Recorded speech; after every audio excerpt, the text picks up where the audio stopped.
आपका मेरे YouTube channel पर हार्दिक अभिनंदन और स्वागत है। आज हम एक ऐसे महान गणितज्ञ, महान भूगोलवेत्ता, खगोल शास्त्री और एक विस्तृत लेवल पर अगर मैं कहूँ तो बहुत बड़ा कोरियोग्राफर पर बात करने वाले हैं। एक रोमन विद्वान हुआ था, नाम था क्लाडियस टॉलमी।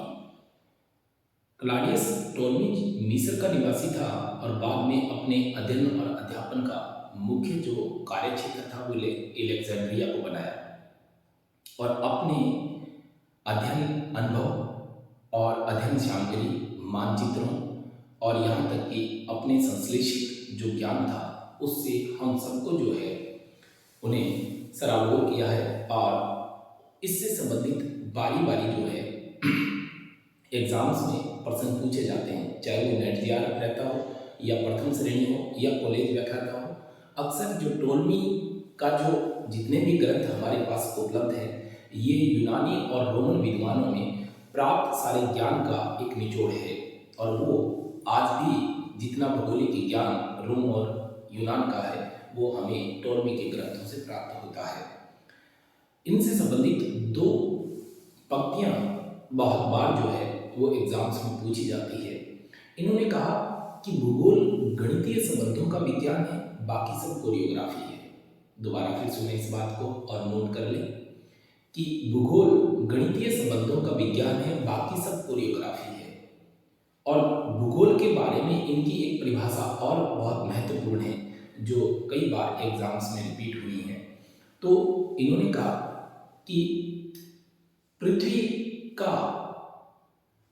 का स्वर्ग में झलक देखने वाला आभामयी विज्ञान है।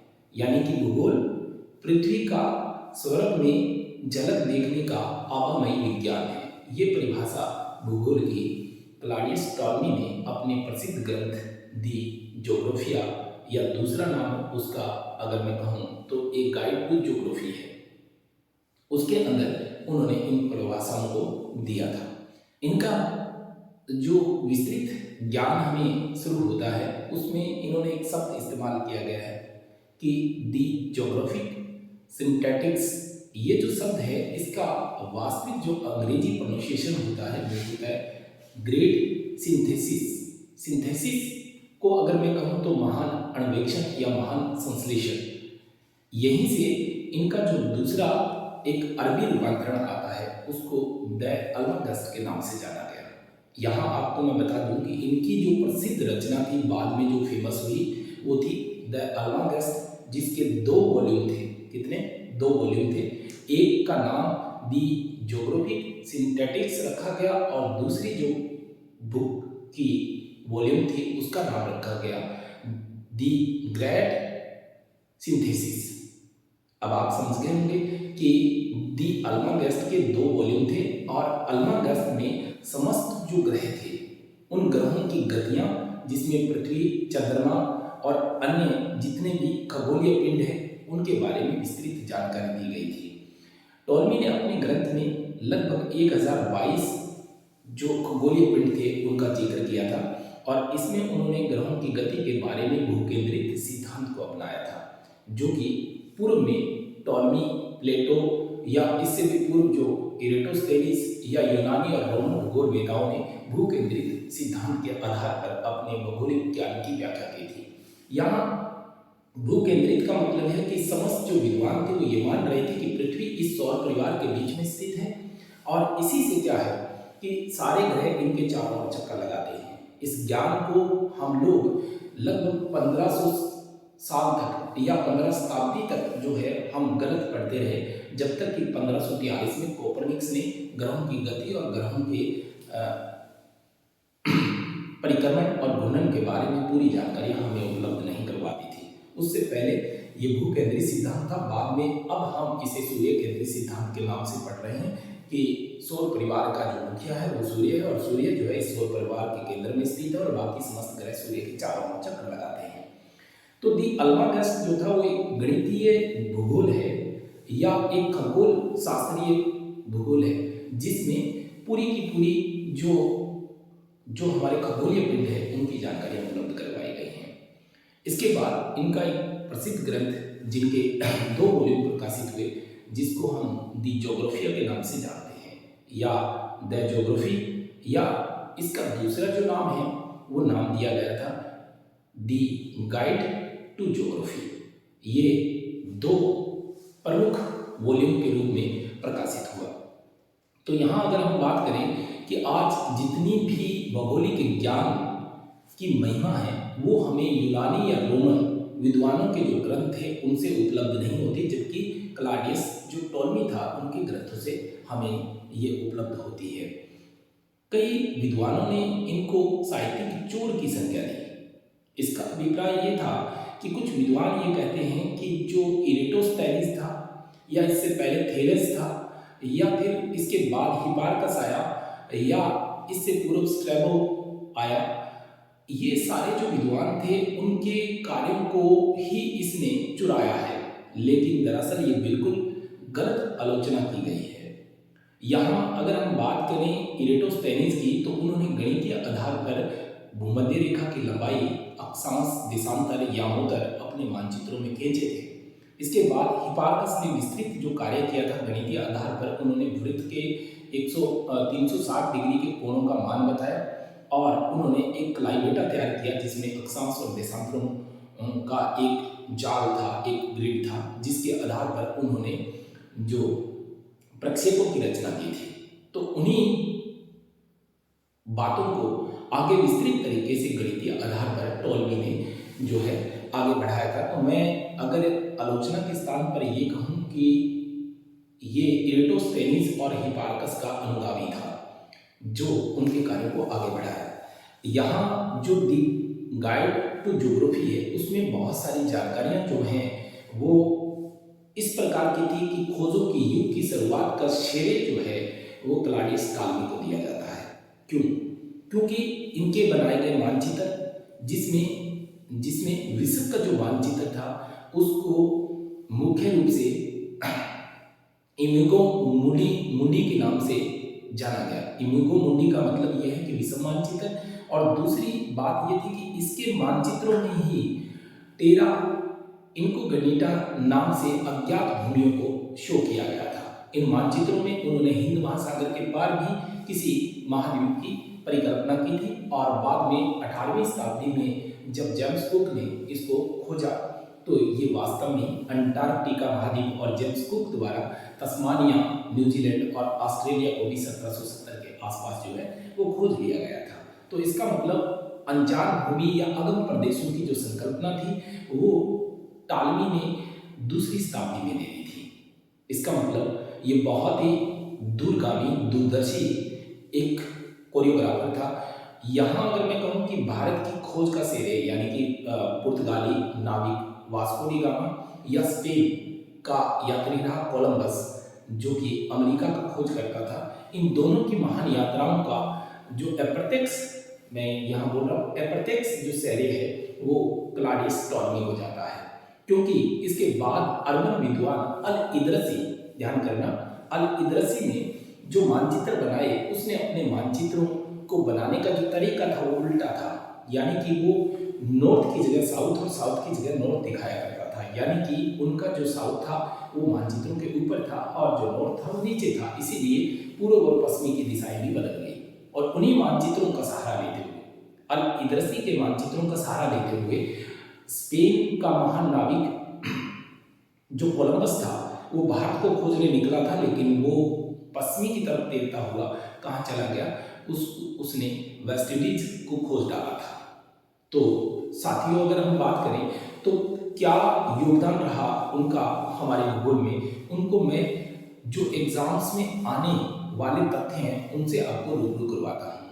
पहला तथ्य ये है कि अपने जो प्रक्षेप थे उनमें इसने शंक्वाकार प्रक्षेप का प्रयोग विश्व मानचित्रों में किया।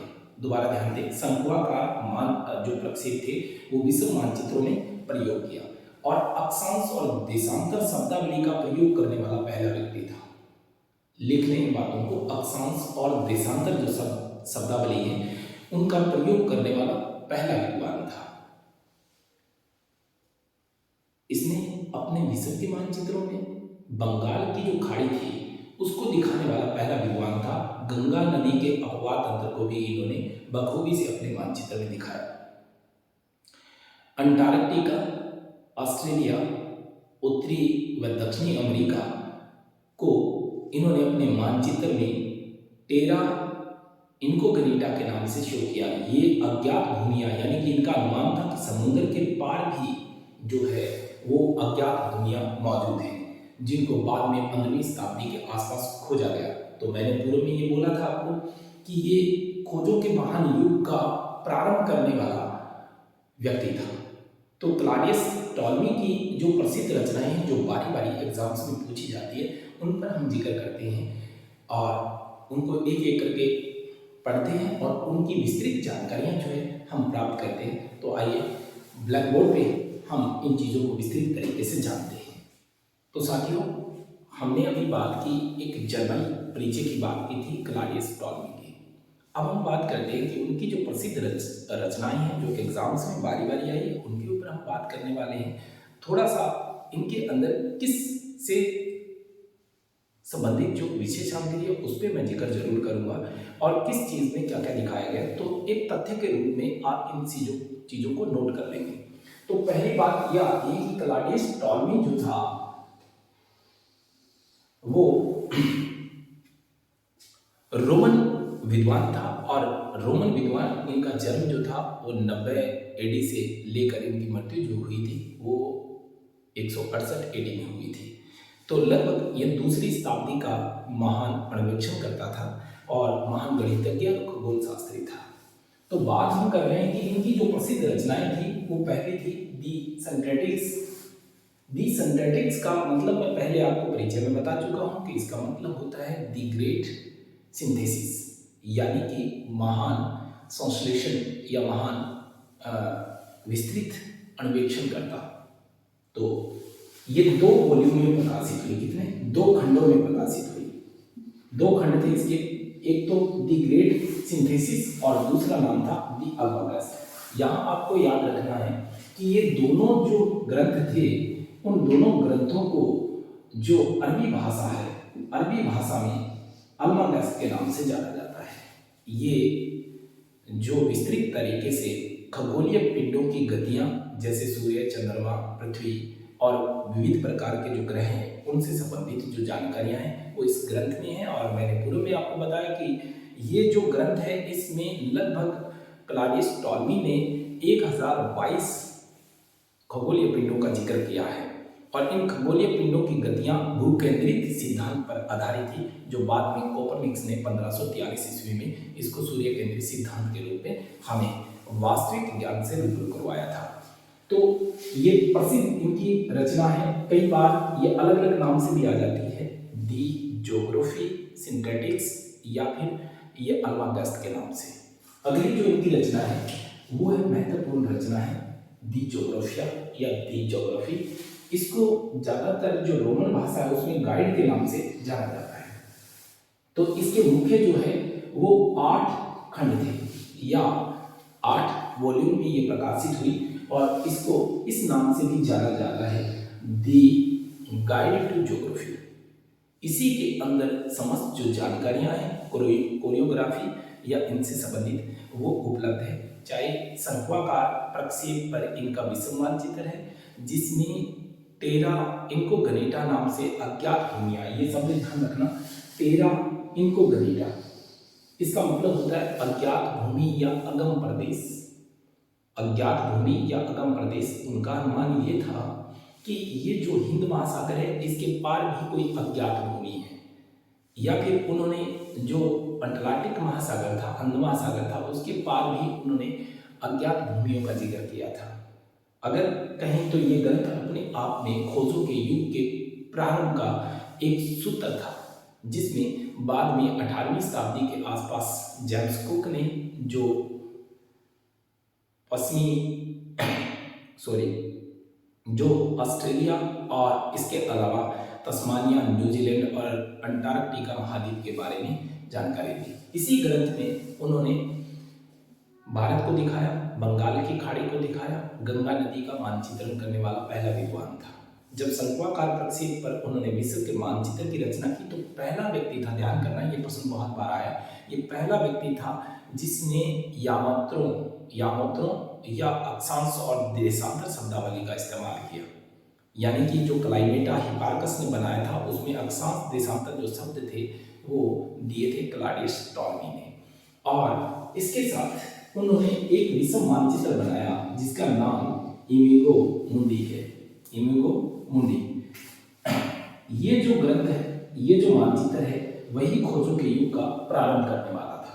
अब हम बात करते हैं, एक इनकी प्रसिद्ध रचना और थी जिसका नाम आप देख रहे हैं, दी आउटलाइन ऑफ ज्योग्राफी। यहाँ दिग्भ्रमित मत हो जाना, एक बार नेट एग्जाम में भी ये आया है। दी आउटलाइन ऑफ ज्योग्राफी, ये जो रचना है वो तो क्लॉडियस टॉलमी की है, लेकिन दी आउटलाइन ऑफ जियोमॉर्फोलॉजी, ध्यान करना,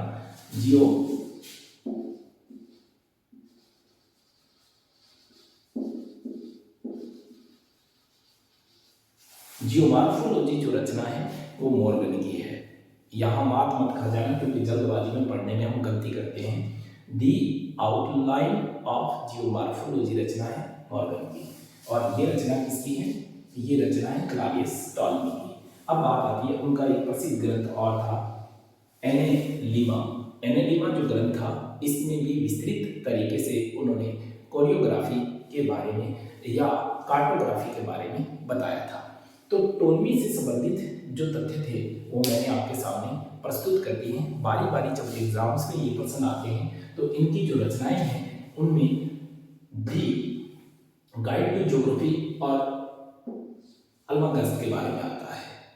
तो साथियों, मुझे लगता है कि ये आपके लिए बहुत महत्वपूर्ण जानकारी थी। अगर आपको पसंद आई हो तो मेरे चैनल को सब्सक्राइब करें और शेयर करें, लाइक करें। जय हिंद, जय भारत।